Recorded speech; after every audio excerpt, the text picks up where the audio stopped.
Why does a man who spent 22 years making sure everyone was safe sit at his kitchen table on a Sunday morning with a family that is fine and still feel like he is failing at something? The house is locked. The neighborhood is quiet. His wife is asleep upstairs. His son is 32. Good job, good marriage, 2 kids of his own. And Robert is sitting here at 6 a.m., checking his phone, waiting for a problem that is not coming. And last Sunday he called his son, just to check. And his son said, "Everything good, Dad." And Robert said, "You sure?" And his son said, "Yeah." And Robert said, "Need anything?" And his son said, "No, Dad. We're good."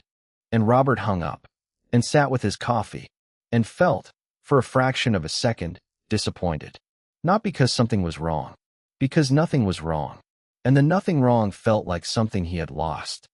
I am Robert, Staff Sergeant, 101st Airborne, retired, and I want to talk about something most retired soldiers never say out loud: the specific discomfort of not being needed, and why it feels the way it feels. His wife noticed it 3 months after he retired. She said, "You walk through this house every morning like you are looking for something." He said, "I am just checking." She said, "Checking for what?" And he did not have a clean answer. For 22 years, checking meant he had not failed anyone. The morning walkthrough in a locked civilian house at 6 a.m. is the only thing his nervous system knows how to do with the question, "Have I failed anyone today?" The answer used to be visible. Now it is not. And the walkthrough is him looking for the visible answer in a house that does not have one. Psychologists call this a responsibility identity, when being responsible for others becomes so central to how a man understands himself that the removal of that responsibility feels like the removal of the self. Dr. William Pollack at Harvard Medical School found that men who spend extended time in high-responsibility roles, where their identity and their usefulness are one and the same, experience the loss of that role as a specific and measurable form of grief. Not a general sadness, a specific grief. The grief of a man who was built to be useful and who now sits in a house where everyone is fine and feels the specific weight of fine as a loss. It is not the grief that arrives with tears. It is quieter. It is the particular feeling of standing in a house where every door is locked, every person is fine, every light is on, and feeling the specific absence of something that has no name in civilian life. And the absence sits in his chest on Sunday mornings and looks exactly like everything being fine. 3 types. Not every retired soldier carries this the same way, but every one of them has felt the specific discomfort of a Sunday morning when nobody called. The man who calls every Sunday. His son is 32. His daughter is 28. Both fine. Both capable. He calls anyway. The call takes 5 minutes.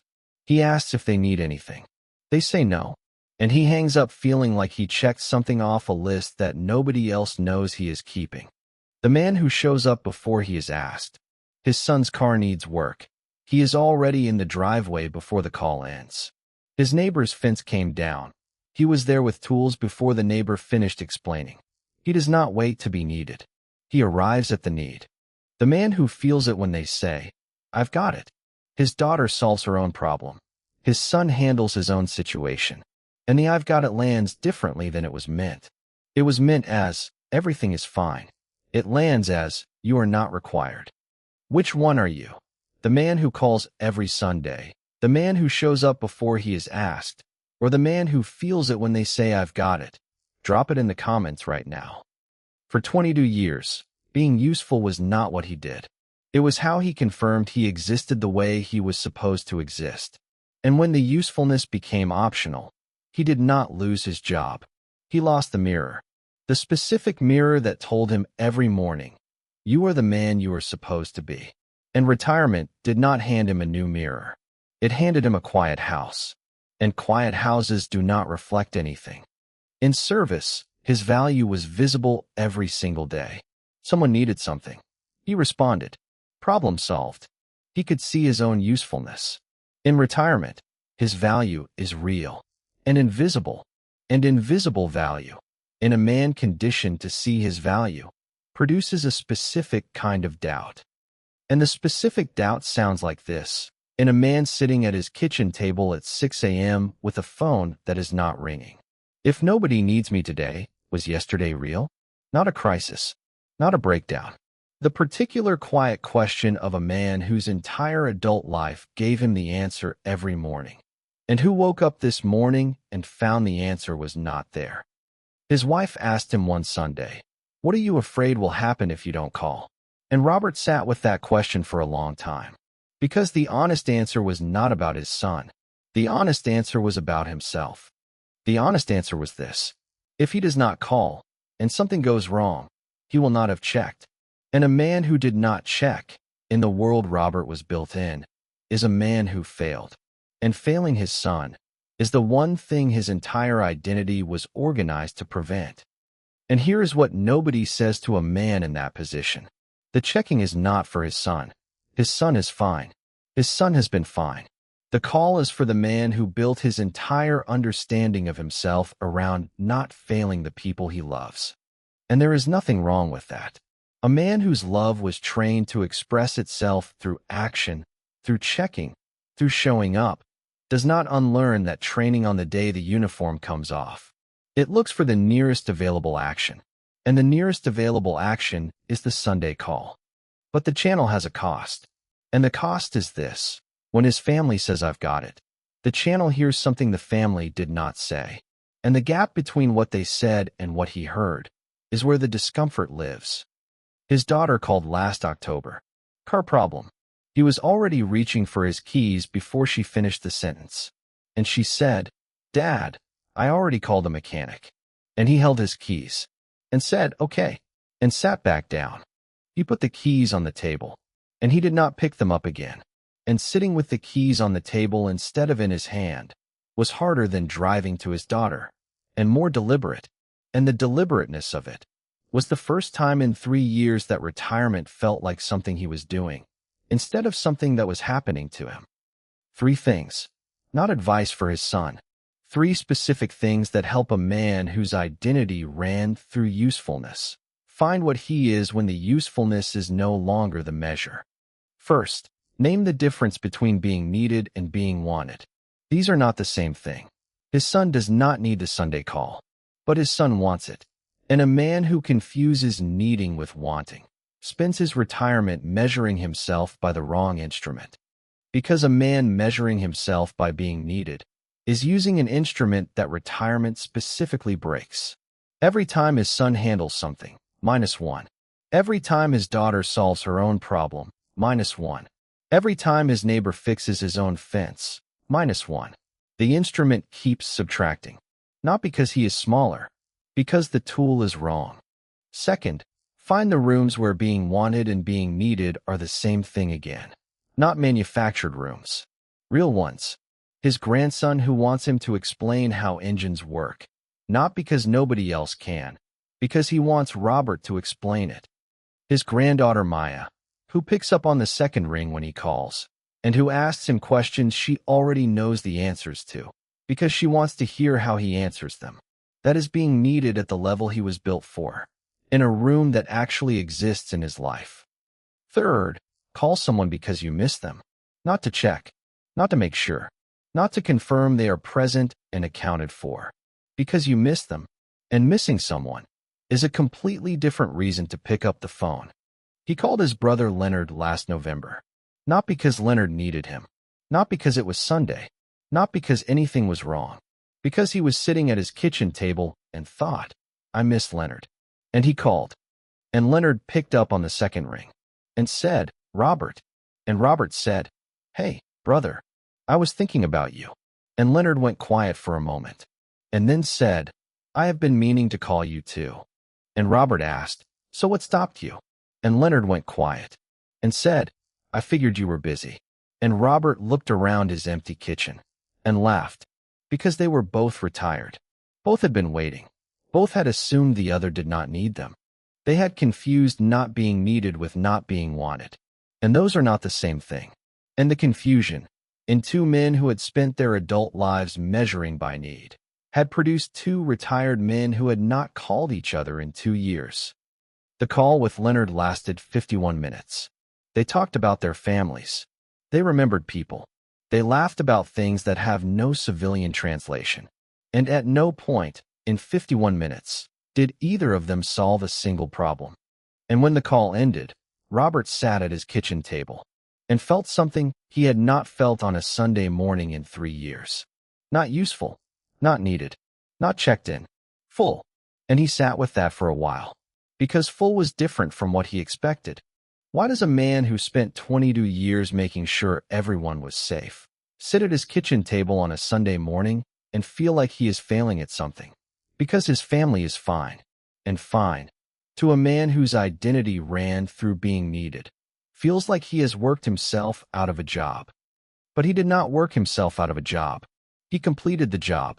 His son is 32 and fine. His daughter solved the car problem herself. His grandchildren are healthy and growing. That is not failure. That is the specific result of 22 years of doing the job correctly. The job that remains has a harder instruction. Watch, and trust, and resist the pull of the keys on the table. The man who can watch his daughter solve her own car problem and call that his work has mastered the specific skill that 22 years of service never once asked of him. Restraint, as deliberate as action, and harder. And the man who learns that, who names the difference between needed and wanted, who finds the rooms where they are the same thing, who calls Leonard because he misses him, is the man who stops spending Sunday mornings failing at something that was never a failure. His son's reliability, his daughter's self-sufficiency, his. Every problem they solve without calling him is a problem he solved 20 years ago by showing them what solving looks like. And the man who can recognize his own handwriting and how his son handles a difficult situation is a man who does not need to be in the room to still be in the room. And his wife, who has been sitting with her coffee watching him do the morning walkthrough for 3 years, said something to him last Tuesday that he has not stopped thinking about. She said, "You know what I need from you now?" She said, "I just need you to be here. Just here." And he sat with that. Because here, without a problem to solve, without a checklist to run, without a Sunday call to make, just here, was harder than he expected, and more than he knew he needed. Share this right now with one retired soldier, or one person who loves a retired soldier, who has been doing the morning walkthrough and the Sunday call, and calling it just checking. This is what just checking is actually about. Not because this video stops the Sunday call. The Sunday call is not the problem. The Sunday call is the love running through the only channel that was built. And love running through a built channel is still love. It just deserves a more accurate name. And after the Leonard call, Robert called his son. Not on Sunday, on a Thursday. And he did not ask if everything was good. He said, "I was thinking about you. I just called to hear your voice." And his son went quiet for a moment, and then said, "Hey, Dad." And the "Hey, Dad" on that Thursday had a different quality than every Sunday "Yeah, Dad" for 3 years. And Robert noticed the difference, and did not say anything about it. But he noticed. Why does a man who spent 22 years making sure everyone was safe sit at his kitchen table and feel like he is failing at something? Because he completed the mission. And completing the mission, for a man whose identity ran through the mission, requires learning what a man is when the mission is done. Not the man who solves every problem.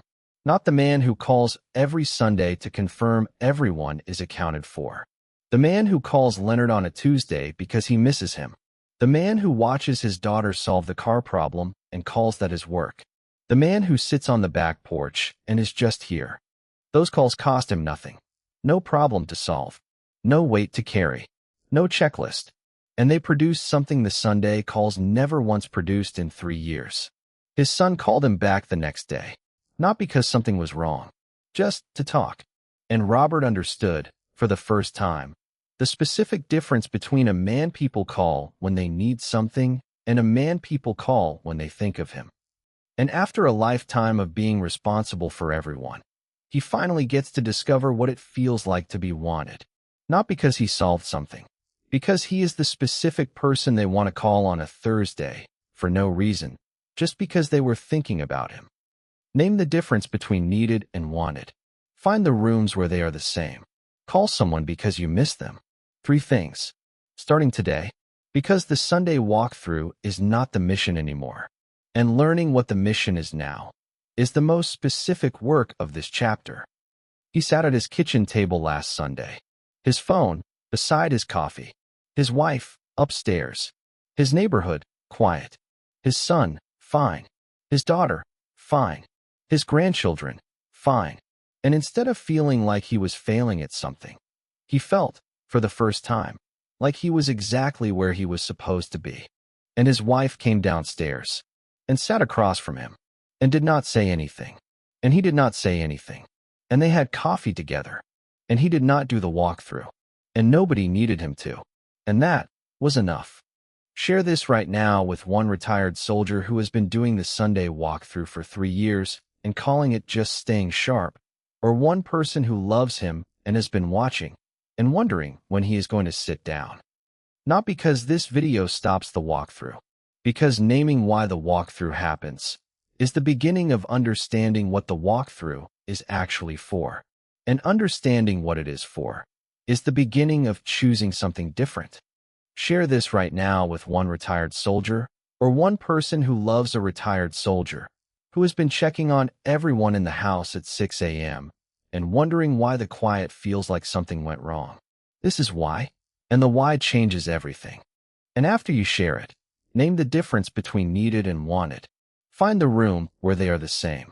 Call one person because you miss them, because the mission is not over. It changed, and the new mission starts with sitting down, with your wife, with your coffee, on a Sunday morning, and being just here,